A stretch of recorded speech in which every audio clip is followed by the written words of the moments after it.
Okay. Ladies and gentlemen, welcome back. This is Money Talks with Tom and Mike. We are on 8:60 a.m. every Friday morning from 8 to 9 a.m. That's drive time. We have a great guest with us right now, Mr. Zac Shull, who is a marketing director for Lee's Hoagies. And before we bring him on board, Mike, do you know the derivation of the word hoagie? I do not. I have absolutely no inclination at all as to where that came from. And Zach knows now. You know where it came from, right, Zach? Yeah. Yes. Well, it came from Philadelphia, and Philadelphia in 1992 declared that the hoagie was born in Philadelphia and thus owns the name hoagie, let's say. And it came from all the ship workers that there's an island, I think, in the Delaware River that's still there. There used to be a shipbuilding center. Mm-hmm. It was called Hog Island.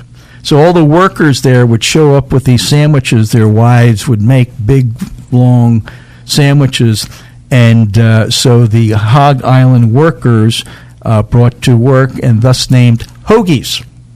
That's where it came from. I like that. Are you sure about that? You question me? All right. Question my veracity? Sounds good. I was a history major. I know these things. Anyhow, Zach, welcome. Zach, I got to tell you, this is a grand Philadelphia name, Lee's Hoagies. And could you share with us a bit about the history of Lee's Hoagies and what's going on with them now, please? Sure. So Lee's Hoagies started in 1953, which is a very long time ago, at 19th and Cheltenham. It's technically on the border of Philadelphia, but it is in Cheltenham. It was started by a man named Lee Sightcheck, and it was like, a neighborhood hoagie store. It was like the step up from a local deli because it had better sandwiches, and it also had steaks. So you had a grill. And Lee had a daughter, and Lee's daughter married a man named Seymour. And Seymour really took Lee's to the next level when they opened up in Abington and Horsham and some other places. So we have a long history that really starts with Lee and trickled down to Seymour, who married Lee's daughter. And then Seymour had two daughters, and their two daughters married two guys, and those two guys own the franchise today. So this has been a family business from its inception back in 1953. I have a personal relationship with Lee's Hoagies because when I used to work in Center City for a corporation, when I went out to lunch, what was nearby with a long line outside was Lee's Hoagies. And Lee used to be in there, and I always remember a real gentleman, and he always wore a gold bracelet. I thought that was very cool. The other thing I remember is when you received your Lee's Hoagies and went to the table you were sitting, the scent was aromatic. It was enticing. The bread was beyond description. It had that beautiful, great-smelling kind of bread, and the sandwich was so full of meat and all the right stuff. It was one of those breaks that one would have during the course of the day that made your life a lot easier. That's what I remember about Lee's Hoagies. Yeah, we're all about, the higher quality ingredients and giving you a bigger sandwich. So we really try to give you your money's worth and make sure your stomach's full when you walk out the door. Well, and I got to say, from a totally objective point of view, I'm a transplant to the Philly area. I've been here for several years, but I'm not a native. And I wasn't familiar with Lee's Hoagies. I for the first time, actually had one today. I couldn't resist. I dove in and ate some of it right before the show. It was absolutely delicious. If you're used to like the franchised sandwich, the bread that you get on this sandwich is like what you would expect at like a local place that's like a mom and pop shop. Exactly. And it is so good. I was blown away. You would think, what's the difference? A hoagie's a hoagie. Not true at all. No, well, I from my experience, the bread is the serving dish. Absolutely, of it's the very hoagie. good bread. And I remember my wife, who is at one of the medical schools in Philadelphia, when she needs like a catering kind of thing, like for hoagies, there's places nearby. She won't go there. She won't send somebody out. They have to go to Lee's Hoagies. Yeah, we have one on Temple's campus. Exactly. And now her only minor complaint was it wasn't close enough for them to get to. But once they got what they wanted, it was just absolutely delightful. I do also remember that what what differentiated you folks was the bread was great, the extra meat was great, everything was so fresh and if that's still the tradition of Lee's Hoagies, it's just a magnificent product. Zach, tell me, what's the difference in your customer, the boomers and the millennials? What do boomers eat and what do millennials eat? Well, it's interesting because I'm 31 now, and I used to work at a Lee's Hoagies in high school, and so I saw it when I was younger, and I currently now work part-time at the Lee's Hoagies on Temple's campus. So I see what these kids are buying today, and I see, what the baby boomers are buying. And the millennials, it's funny. It's either they eat really healthy or they eat really bad. It doesn't seem to be an in-between. So they order a lot of chicken fingers, fried food, things like that. Maybe also because it's cheaper, too. But then the baby boomers tend to order the more classic hoagies, like the Italian Shelton ham. Yeah. It seems like the younger ones order more cheesesteaks than the baby boomers as well. You know what? I didn't remember you folks having cheesesteaks. Now that I heard that, we're going to have to go out and do that. Ladies and gentlemen, Mike could not wait to start eating his hoagie. I'm eyeing it up. I'm going to eat the rest of it as soon as we're done here. It's I don't usually dive in right on the air, but it's very tempting. What area are you from?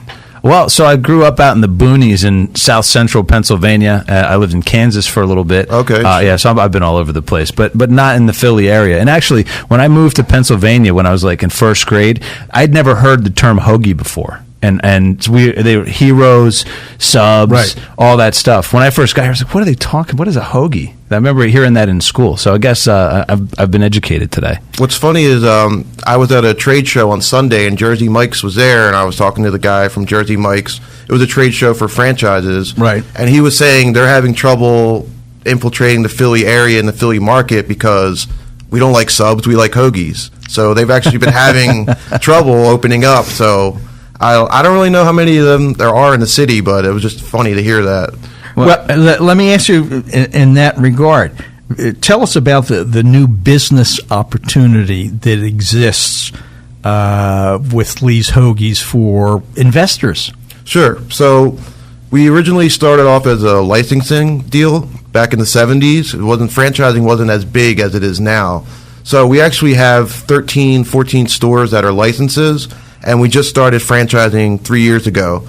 And right now we have 4 franchises. We have one on Temple's campus, one in Doylestown, one in Lake Wiley, South Carolina, and we have one opening in Asheville, North Carolina in the spring. So basically a franchise is you're selling a system to someone so they learn the system and it helps them run the business, but they don't have to be in the store. Then they can go out marketing and doing the other things they need to do to run the store. So Lee's Hoagies is now franchising. We're really banking on the Philly cheesesteak and the Philly hoagie and bringing it across the country. And it's interesting you brought up transplants earlier because we have the opposite of people who used to live here who are moving to other states. I was going to ask you about that. Yeah. Please continue. So Go ahead. I do the social media for Lee's, all the postings, things like that. So I see the comments, and I get them all the time. Arizona, Florida, California, hey, bring a Lee's here, Colorado, like constantly people asking. So you have former Philly people, yes, who live in Charlotte, mm-hmm, or Asheville, and that was part of their earlier life. That Lee's Hoagies was part of that process for them. That's great that they hold the Lee's Hoagies brand name in such high regard, because most people, when they think of a hoagie, they think of a particular name, enormous chain. We won't mention any name. No comparison. We like everybody. We want everybody to do well. But there's a difference between having something magical and a dead fish. And something magical, that's what people remember about Lee's Hoagies.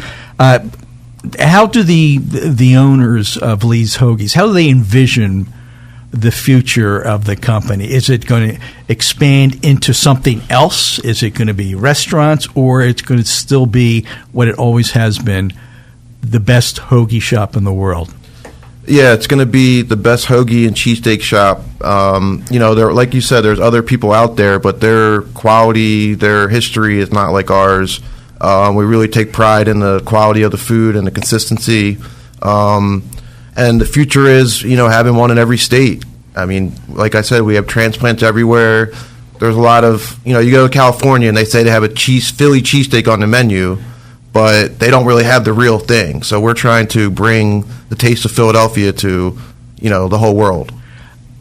Zac, tell us, for our listeners' sake, how can people learn more about this business opportunity with Lee's Hoagies? Sure. Well, we have our two websites. The main one, leeshoagiehouse.com.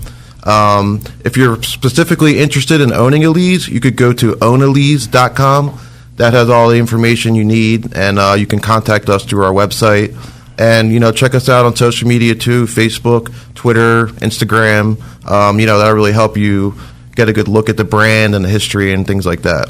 Zac, I love the brand, I love the product, and I love you, young man. I hope you love the I love hoagies. those sandwiches, yeah. Yes, I did. That's the most important It didn't work. He only brought two. It didn't work. Anyhow, Zac, thanks so much for being with the Thank show you for having today. me. We enjoy it. And Mike, you can keep noshing away on that if you would like. Ladies and gentlemen, we're going to take a really short break. We'll be right back.